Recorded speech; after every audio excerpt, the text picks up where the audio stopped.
Mapalad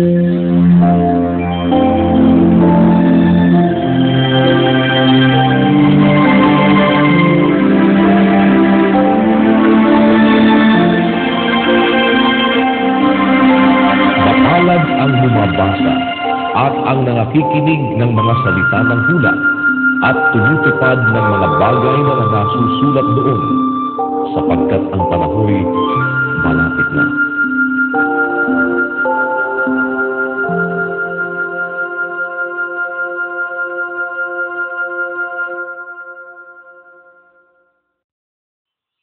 Lukas, Kapitulo 24. Datapot ng unang araw ng Sanlinggo, pagka umagang-umaga, ay nagsiparoon sila sa libingan na may dalang mga pabango na kanilang inihanda.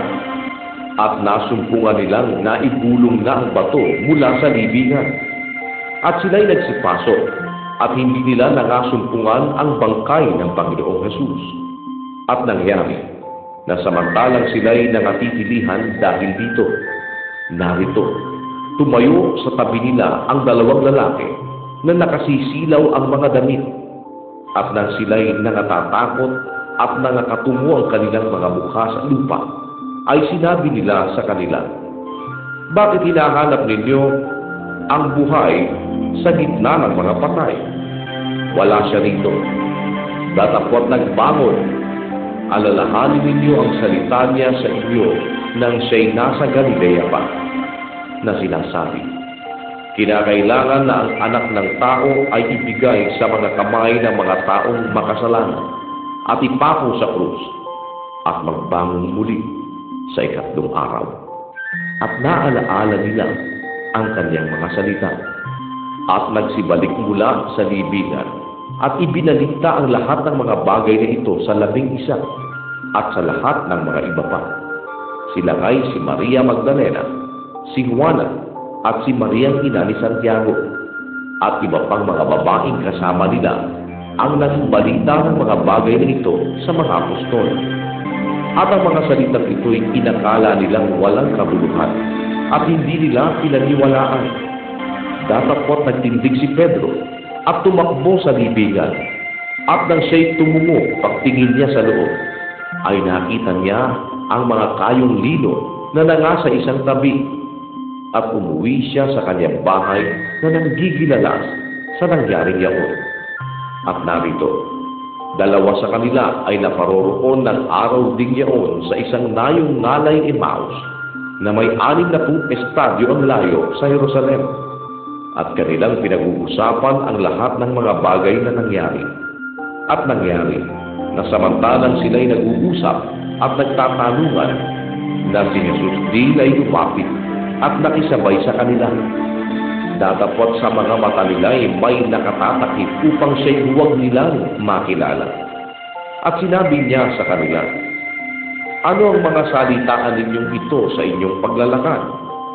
At sila'y nagsitigil na nangalulumbay ang mga mukha. At isa sa kanila na nagngangalang Cleopas, sa pagsagot ay sinabi sa kanya, "Ikaw bagay nakikipamayan lamang sa Jerusalem at hindi nakaalam ng mga bagay na doon nangyari ng mga araw na ito?" At sinabi niya sa kanila, "Anong mga bagay?" At sinabi nila sa kanya, "Ang mga bagay tungkol kay Jesus na Nazareno, na isang propetang makapangyarihan sa gawa at sa salita sa harap ng Diyos at ng buong bayan.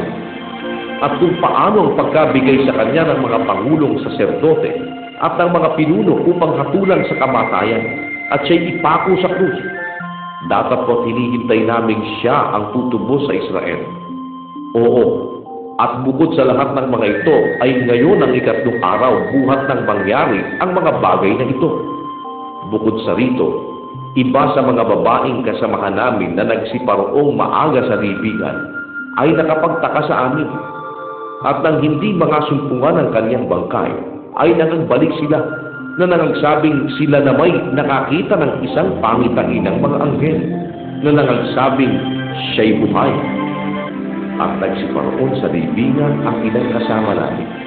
At nasumpungan nila alinsunod sa sinabi ng mga babae.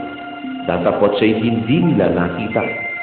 At sinabi niya sa kanila, "O mga taong halin, at makukupad ang mga pusong magsisampalataya sa lahat ng salita ng mga propeta.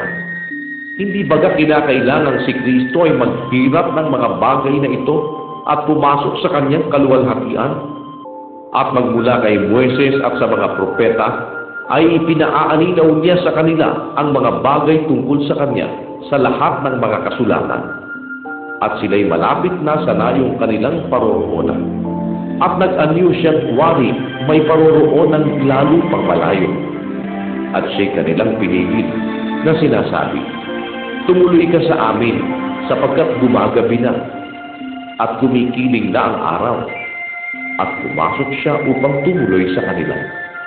At nangyari, nang siya'y nakaupo na kasalo nila sa dulang ng pagkain, ay kanyang dinampot ang tinapay at binasbasan, at ito'y pinagputol-putol at ibinigay sa kanila. At nangabuksan ang kanilang mga mata, at siya'y nakilala nila, at siya'y nawala sa kanilang mga paningin. At sila'y nangagsabihan, 'Hindi baga nag-aalab ang ating puso sa loob natin habang tayo'y kinakausap niya sa daan, samantalang binubuksan niya sa atin ang mga kasulatan?' At sila'y nagsitindig sa oras ding yaon at nagbalik sa Jerusalem, at naratnang na nagkakatipon ang 11 at ang kanilang mga kasama, na nangagsasabi, 'Tunay na nagbangon muli ang Panginoon at napakita kay Simon.' At isinaysay nila ang mga bagay na nangyari sa daan, at kung paanong siya'y nakilala nila ng pagputol-putulin ang tinapay. At samantalang kanilang pinag-uusapan ang mga bagay na ito, siya rin ay tumayo sa gitna nila, at sa kanila'y nagsabi, 'Kapayapaay sumainyo.' Datapot sila'y kinilabutan at nangahintakutan, at inakala nila na nakakakita sila ng isang espiritu. At sinabi niya sa kanila, 'Bakit kayo'y nangaguguluhan? At bakit nangyayari ang pagtatalo sa inyong puso? Tingnan ninyo ang aking mga kamay at ang aking mga paa. Ako rin nga. Hipuin ninyo ako at tingnan, sapagkat ang isang espiritu'y walang laman at mga buto na gaya ng inyong nakikita na nasa akin.' At pagkasabi niya nito, ay ipinakita niya sa kanila ang kanyang mga kamay at ang kanyang mga paa.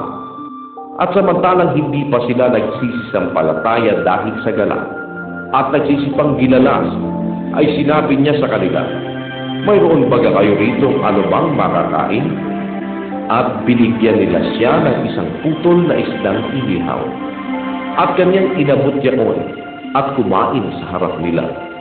At sinabi niya sa kanila, 'Ito ang aking mga salitang sinabi ko sa inyo, na ako'y sumasa inyo pa, na kinakailangang matupad ang lahat ng mga bagay na nangasusulat tungkol sa akin sa kautusan ni Moises at sa mga propeta at sa mga awit.'